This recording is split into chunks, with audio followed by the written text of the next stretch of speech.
하면 귀여운 아기를 갖는 것이 자연스러운 일 같지만 최근에는 그렇지 않는 일이 많더라고요. 참 많은 부부들이 자연스럽게 아기를 가지는데 어려움을 겪어서 인공수정을 통해서 귀한 자녀를 갖게 됩니다. 보통 보면 자연스럽게 준비하다가 안 되면 의사의 진단과 추천에 의해서 과학의 힘을 빌리지요. 그렇게 어렵게 얻은 아기를 얼마나 이쁘고 귀하게 여기는지. 제 딸도 결혼해서 자연스럽게 낳긴 했지만 3년 만에 아이를 낳으니까 4년 만에 낳았거든요. 그러니까 참 이뻐하더라고요. 그러니 불가능할 것 같은 나이 100세에 얻은 이삭은 아브라함에게 있어서는 감히 상상도 할 수 없는, 우리는 상상할 수 없는 그런 귀한 아들입니다. 이미 하나님으로부터 아들을 주겠다고 기적 같은 축복의 말씀을 들었고요. 너무 기적 같기 때문에 아브라함과 사라가 믿지 않아서 하나님이 서너 번씩 오셔서 직접 말씀하셨어요. 그리고 이루어졌지요. 이삭에게 얼마나 많이 말을 했겠습니까? 너는 하나님의 약속의 아들이다. 아브라함은 자신이 하나님을 직접 선택하지 않았습니다. 하나님께 복을 달라고 간청한 적도 없습니다. 하나님이 선택하시고 복 주셨고 많은 약속을 하셨는데 그에게 가나안 땅을 내 땅으로 주겠다라고 하는 것만 빼고는 다 이루어졌어요. 감사함이 넘치지요. 참 좋았는데, 그러고 끝났으면 정말 좋았을 텐데 갑자기 하나님이 아들을 번제로 바치라고 합니다.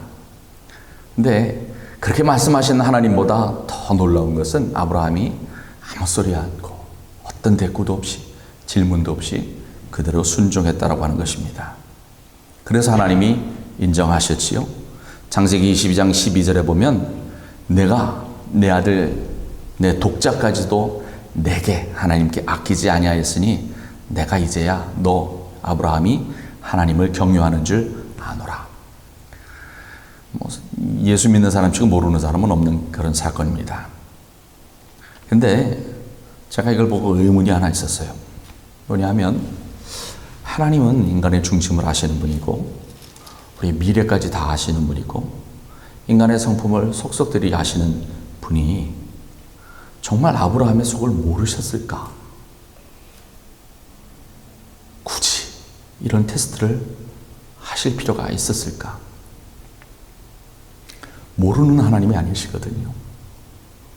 근데 아시지만 아브라함의 그 믿음이, 그 마음이 객관적으로 드러나서 검증되어야 할 필요가 있었나 봅니다. 그래서 욥도 다른 사람 아무도 뭐라고 안 그랬어요. 사단이 하도 뭐라고 그러니까 코란을 통해서 욥의 믿음과 의로움을 검증하셨습니다. 성도들은요, 하나님의 복을 받은 존재입니다. 우리는 아무 공로 없이, 내가 뭐 노력했다고 복을 받는 거 아니에요. 아무 공로 없이 은혜로 구원을 받은 사람이에요. 그런데 그런 은총을 받을 자격이 있는지 검증되어야 할 것이 있습니다. 잠깐만요. 그런데 우선은 믿음이 있어야 합니다. 그리고 그 믿음이 진짜 믿음인지는 좀 다른 문제입니다. 잘 보면 요즘의 성도님들도 하나님은 요즘도 우리 성도들의 믿음을 확인해 보셔요. 우리도 그런 경험은 아마 누구나 한두 번 이상 있을 것입니다. 지나가고 나서 보면 참 어려웠던 것 아시지요? 그런데 하나님께서 자신 있게 검증했던 성도들은 감사하게도 다 통과했어요. 한국과 달리 미국은 모병제예요. 한국은 그냥 군인으로 신체 검사를 받아서 통과하면 제가 알기로는 웬만하면 훈련소에서 그냥 돌려보내잖아요. 어떻게든지 끝까지 끌고 가서 중간에 실패하거나 그러는 사람 없이 끝까지 가서 부족하면 전방이 아니고 후방으로 빼가지고서는 사무직을 시켜도 끝까지 데리고 가는데 미국은 제가 알기로는 제가 가보지는 않았습니다만 신청하면 다 받아주고 몇 가지 신원 조회와 테스트를 하고 나서는 훈련소를 보낸다고 하더라고요. 이제 거기에서는 무지무지하게 어렵게, 그래서 중간에 수도 없이 많은 사람이 탈락한다고 하더라고요. 마지막까지 미합중국 군인이 될 자격이 있는지를 아주 그냥 힘들게 통과시킨다고 하더라고요.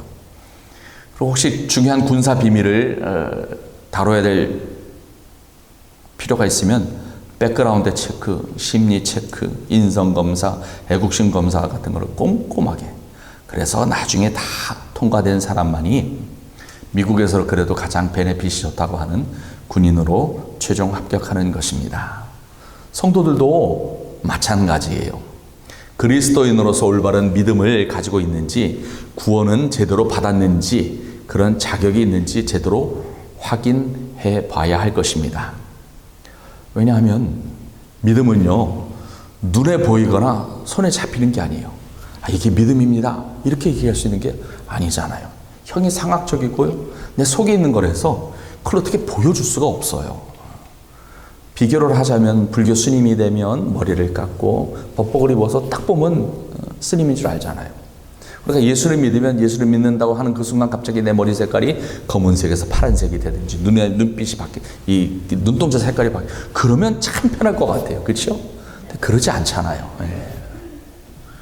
주일에 정장을 차려입고 예배당에서 거룩한 얼굴로 찬양하고 설교를 듣는 것이 믿음을 드러내지는 않아요. 그것은 종교인의 전형적인 모습일 뿐입니다. 그런데 오늘 읽은 야고보서에서 이 성도의 믿음에 대한 점검을 강력하게 주장합니다. 왜 야고보 사도는 이렇게 믿음을 테스트해 봐야 된다고 강조하고 있을까요? 그것은 아마도 그 당시에도 믿음을 가지고 있다라고 하면서도 참된 성도가 아닌 가짜가 너무 많았기 때문이 아닐까 생각합니다. 원래 기독교는요, 그 시작에서 늘 핍박과 따돌림을 당하게 되어 있습니다.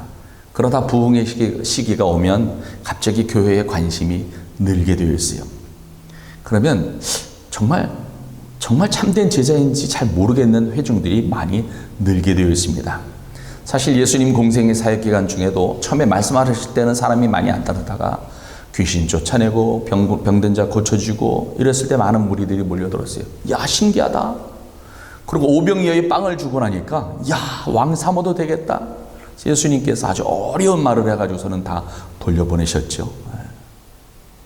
초대교회 때부터 교회 안에서는 이단과 사이비가 판을 쳤어요.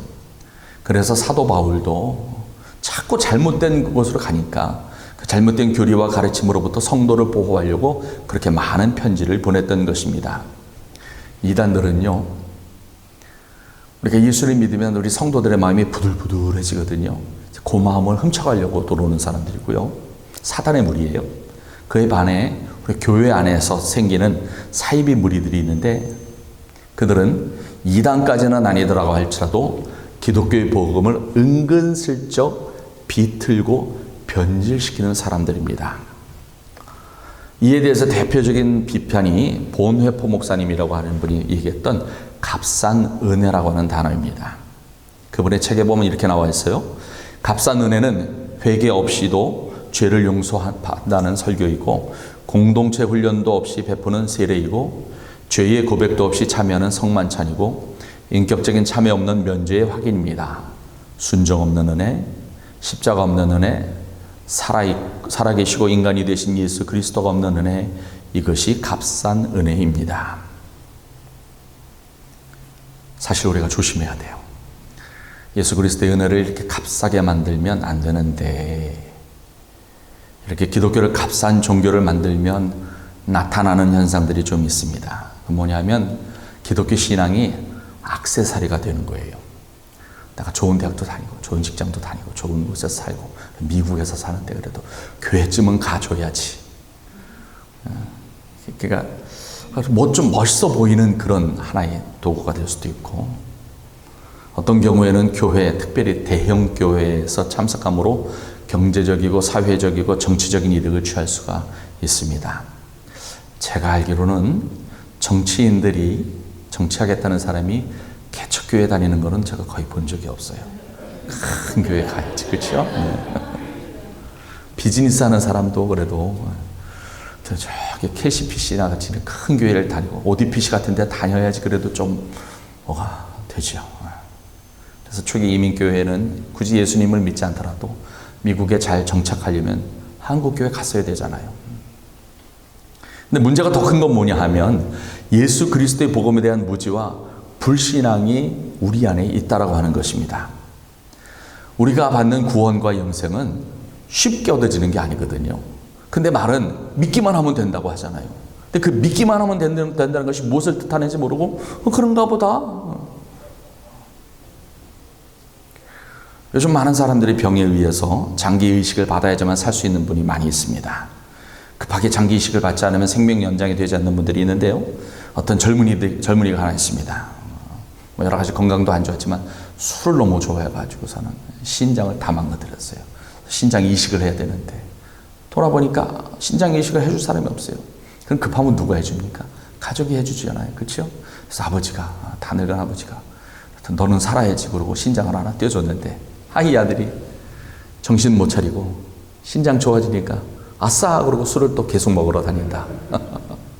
그럼 그 부모님이 아버님이 잘했다 야. 내가 너 그렇게 잘하라고 신장 떼어줬지 이렇게 말씀하시는 건 없잖아요. 그렇죠? 네가 누구 때문에 살았는데 정신 차리라고 그러지 않겠습니까? 우리도 그래요. 지금 우리가 예수님 믿고 나서 내 모든 게 내게 아니에요. 이건 예수님이 우리에게 주신 거거든요. 예수님이 십자가 달려 돌아가실 때 우리 영혼만을 위해서 돌아가신 분이 아니거든요. 우리의 심장, 우리의 폐, 우리의 모든 육신을 다 살리시려고, 그 안에 있는 영혼까지 살리시려고 십자가에서 완벽하게 돌아가신 거거든요. 그랬는데 그것을 제대로 안 믿는 교인들이 있습니다. 그것도 안 믿고, 그러니까 천국에 갈 거에 대해서도 잘 믿지를 않아요. 보이지 않는데 가본 사람이 없잖아요. 가다가 만 사람들은 많은데 가본 사람은 없어요. 그러니까 그러려니 하는 거예요. 남들 앞에서는 아닌 척하지만 속으로는 안 믿어지니까 그 신앙이 깊어질 이유가 없는 것입니다. 그런 사람들이 믿음이 있노라 하지만 그 행동은 자기가 고백하는 믿음을 따라잡지 못합니다. 천국에 갈 확신이 없으니, 천국이 지금 이 세상보다 수천 배, 수만 배 그 이상 더 좋은 것이라고 하는 확신이 없으니 굳이 그 보이지 않는 천국을 위해서 지금 현재의 삶을 희생할 이유도, 노력할 이유도 없는 것입니다. 요즘 미국에 불법 이민자 문제가 많이 있는데 그 사람들이 오잖아요. 여기 놀러 오는 거 아니잖아요. 못 살니까 얼마나 힘들게 멕시코 국경으로 몰려오는 것 아니겠습니까? 근데 그런 사람들이 힘들고 어려운 사람만 와요. 자기 나라에서 그래도 그 남미라고 다 못 사는 게 아니거든요. 부자는 정말 부자예요. 직업도 있고 집도 있고 뭐 권력도 있는 그런 사람들은 뭐하러 거기 오겠어요? 그냥 여행 비자 받아서 오든지, 아니면 돈이 좀 많으면 트럼프가 내는 500만 불짜리 그 비자 갖고 투자 이민해서 오면 되지요. 천국도 마찬가지예요. 지금 사는 곳이 더 좋다고 생각하면 그곳에 대한 갈망이 생기지 않습니다. 밤낮으로 눈물로 기도할 필요가 없지요. 여기도 좋은데. 가면 좋고 안 가도 뭐 그냥 그렇고. 아주 안 가긴 그러니까 안전장치로 종교 행사에 적당히 참석하고 기도하는 척하고 가서 재미나는 얘기나 듣고 그러다 보면 한 세월 지나가는 것 아닌가 이럴 수도 있습니다. 그런 신앙인들이 야고보 시대에도 많았던 것 같습니다. 초대교회 때는 핍박도 많았고요. 스데반의 순교도 보았지만 오순절 성령 강림 이후에 수천 명씩 회개하고 돌아오는 것을 보면서 교회가 부흥을 하니까 뭔가 있나 보다라고 들어왔지만 성령 체험 없어도 적당히 신앙인처럼 교회 구성원으로 살 수 있었던 것 같습니다. 그래서 야고보 사도는 그런 쭉정이 같은 그 신앙인들에게 경고의 메시지를 준 것입니다. 이게 왜 중요하냐 하면요, 이런 신앙을 그대로 놔두면 교회가 서서히 무너져 내립니다. 굳이 희생하지 않아도, 헌신하지 않아도 교회에서 적당한 대접을 받는 것이 허용되면 누가 주를 위해서 십자가를 지려 하겠습니까? 갓난아기가 있어요. 한 번이라도 엄마 젖이 아닌 젖병을 물어보면 엄마 젖을 다시는 안 본다고 하더라고요. 그냥 젖병이 편하니까. 이것이 교회를 향한 사단의 고단수의 공격이기도 합니다. 희한하게 교회는 핍박을 받으면 부흥하는 것이 정석입니다.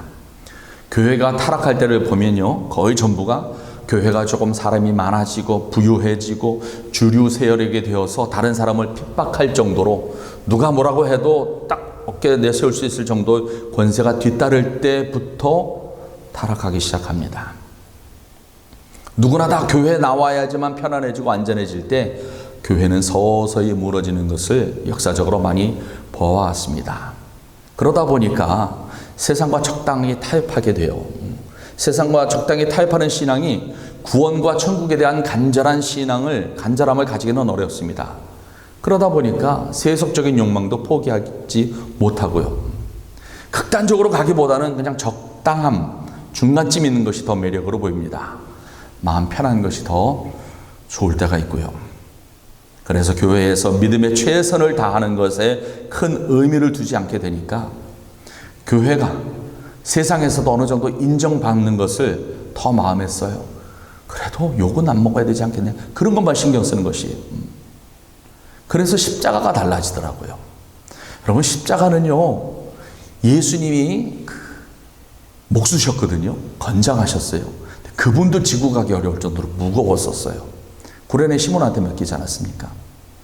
근데 이게 너무 무거우니까 이걸 자꾸 사람들이 줄여요. 조금만 줄이자 그래가지고서는 지금은 이렇게 손에 잡을 수 있을 만큼. 이게 안 무거우니까 막 휘두르잖아요. 그러다 마음에 안 드는 사람이 있으면 적당히 때리고. 우리의 신앙이 십자가를 지는 것이 아니라 십자가로 다른 사람을 공격하는 그 지경에 가면 예수님이 좋아하실까요? 아닌 것 같아요. 사단은 좋아할 거예요. 그렇게 되면 교회가 꽃병에 잘라져 꽂혀있는 그 꽃처럼 서서히 시들어가는 것입니다. 믿음의 결국은 영혼의 구원을 받는 것입니다. 하지만 야고보 사도는 자기를 구원할 수 있는 믿음이 있다라고 14절에 말을 하고 있어요. 믿음이 내 영혼을 구원해야 되는데 구원할 수 없는 믿음이 있다고 해요. 그럼 뭐에 쓰겠어요? 나를 구원하지는 못하는 믿음은 그냥 아무짝에 쓸모없는 거예요. 공수표도 아니고 뭐에 그냥 종이 조각에 불과한 것입니다. 믿음은요, 하나님의 말씀과 예수님의 명령 그리고 그 복음과 진리를 제대로 알고 순종해야 믿음이라고 할 수 있습니다. 그런데 그런 순종이 없는 믿음은 믿음으로 인한 영원한 구원을 받지 못하게 하는 것입니다. 야고보가 사도가 어떤 사람은 예를 들었지 않습니까? 가난한 교우의 필요를 돕지 않고 말로만 위로하는 것? 이게 왜 문제냐 하면 이렇게 말만 하는 사람이 다른 사람을 전혀 안 돕는다는 게 아니에요. 자기에게 이득이 되고 뭔가 얻어낼 필요가 있는 사람들에게는 아부도 하고 뇌물도 주고 뭔가 주고받을 것이 있는 사람들에게 손해 나지 않으니까 얼마든지 돈을 쓸 수 있는데 그냥 내 것을 주고 말아야 되는 가난한 사람들에게는 인색하다는 것입니다. 손해보는 것을 못 견디는 것이지요. 예수님도 양과 염소의 비유를 하실 때 지극히 작은 자, 크고 위대한 사람은 누구나 가서 잘 해줘요. 지극히 작은 자 돌보지 않았기 때문에 천국에 들어갈 자격이 없다라고 말씀하셨습니다. 구원도 받지 못할 믿음을 가지고도 긴장을 하지 않는다라고 하는 것은 진정한 구원이 뭔지 모른다는 이야기이고, 구원받지 못한 사람들이 하나님으로부터 받게 될 심판과 저주의 크기도 모르고 그 진리조차 믿지 못한다는 것입니다. 이성이 있는 사람은 환한 대낮에 고속도로에 맨발로 뛰어들지 않습니다. 죽는 것 뻔히 아는데, 그렇죠? 수만 볼트가 흐르는 그 전신주에 올라가지 않습니다. 죽을 걸 뻔히 알기 때문에. 이성 없는 동물들이나 고속도로에 뛰어들었다가 로드킬 당하는 것입니다. 구원을 받지 못하는 믿음을 가지고도 헤헤거리는 것은 이성 없는 짐승과 같습니다. 나아가서 야고보 사도는 죽은 믿음, 헛된 믿음이 있다고 합니다. 믿음의 결과는 천국입니다. 이 세상에서 하나님의 도우심을 받는 것입니다. 그런데 죽고 헛된 믿음을 가진 사람은 사실 죽어서 문제가 아니라 지금 살아있는 동안에도 하나님의 도우심을, 하나님의 돌보심을 경험하지 못한다라고 하는 것이에요. 없어도 살 수 있으니까. 미국 시민권을 가진 사람과 그렇지 않은 사람의 차이점, 평범할 때는 잘 몰라요. 어제 놀러를 갔는데, 다른 나라 놀러 갔는데 거기 전쟁이 났다, 지진이 났다, 홍수가 났다, 그래서 급하게 피해야 된다. 그러면 누굴 제일 먼저 미국이 돌보겠습니까?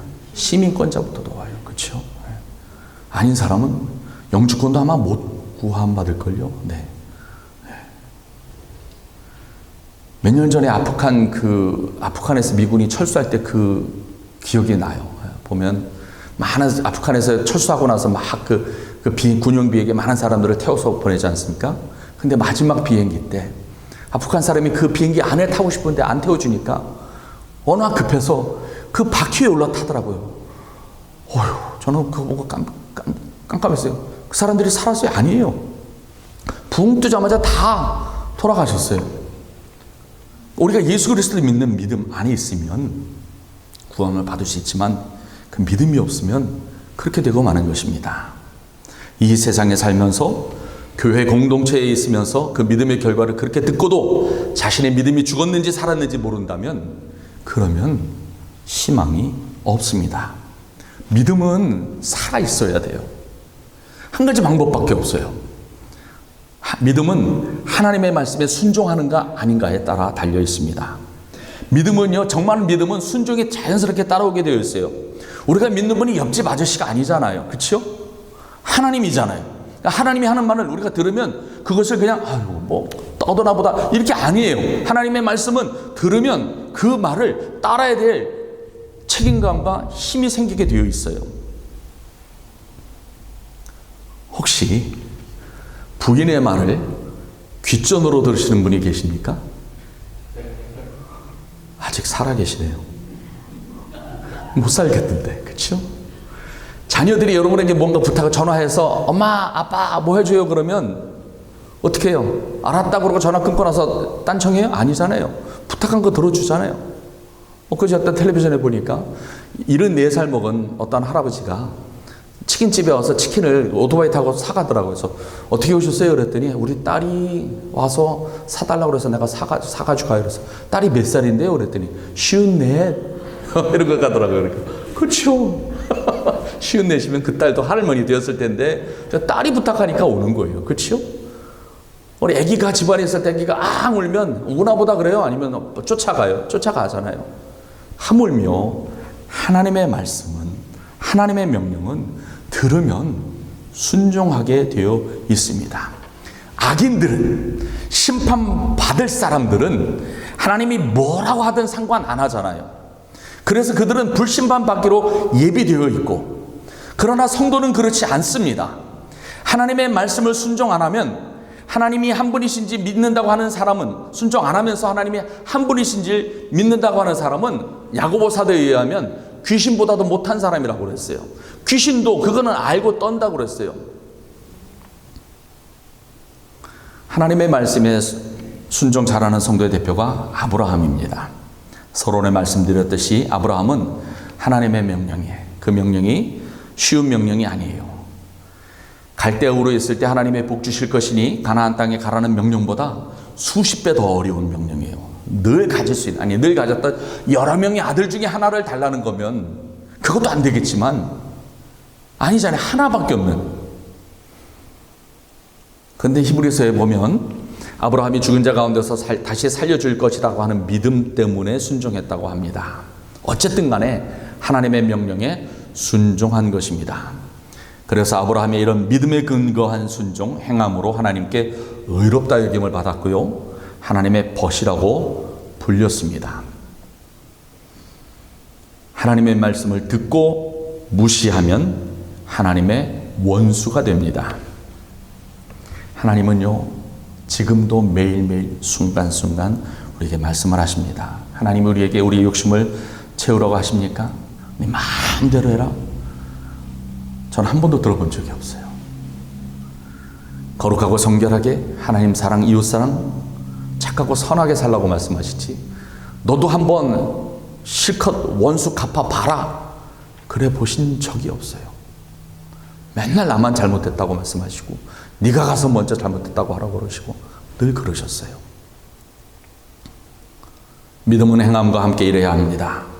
예수 믿고 변하지 않는 사람은 성도가 아닙니다. 성격이 변해야 되고 가치관이 변해야 되고요. 우리 행동이 변해야 되고 하나님이 중요하게 여기는 것도 내가 중요하게 여겨야 되는 것입니다. 이 세상에 뿌리박고 사는 것에 집중을 하면 안 됩니다. 천국을 바라봐야 되는 것입니다. 아브라함과 이삭과 야곱은요, 천국을 바라보면서 이 세상에서 나그네로 사는 것을 불평하지 않았어요. 그래서 의롭다고 하신 말씀, 제가 며칠 전에 설교로 통해서 여러분과 함께 나눴었습니다. 그런데 그 뒤에 나오는 기생 라합은요, 조금 독특해요.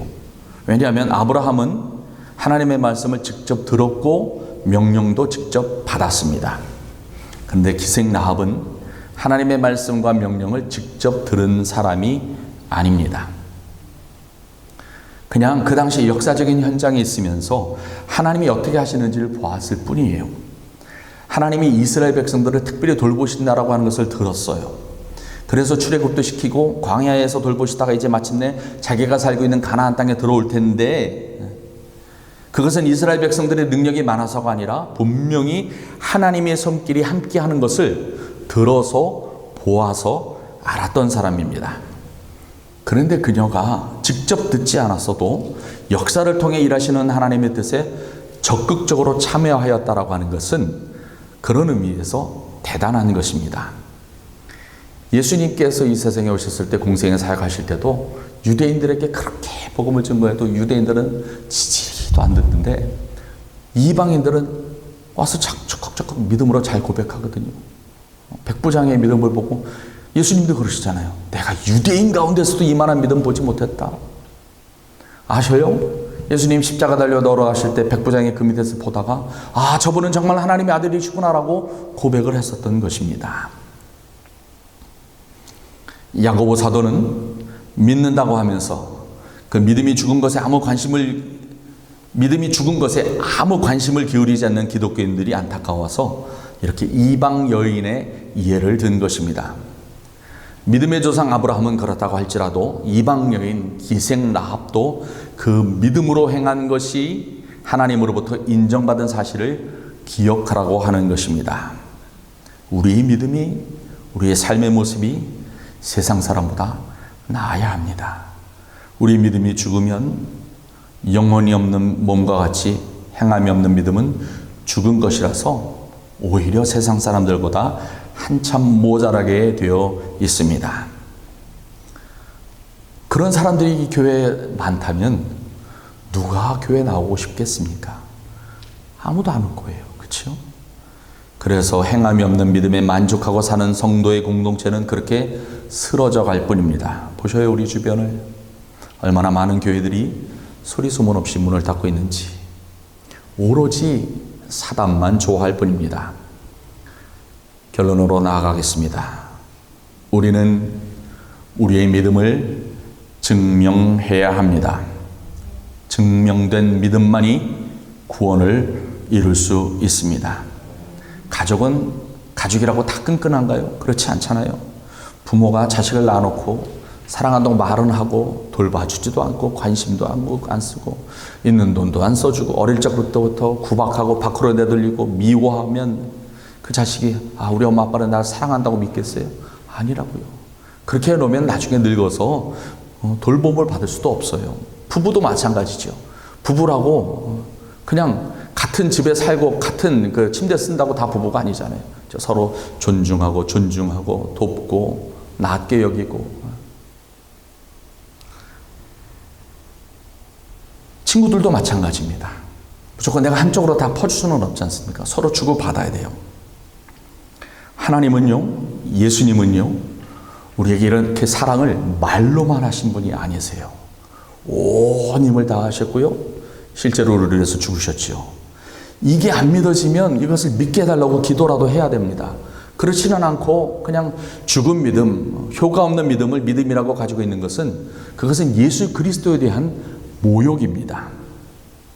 예수님은 그런 사람들을 알곡밭에 뿌려진 가라지라고 말씀하셨어요. 알곡이 변해서 가라지가 되는 게 아닙니다. 처음부터 가라지예요.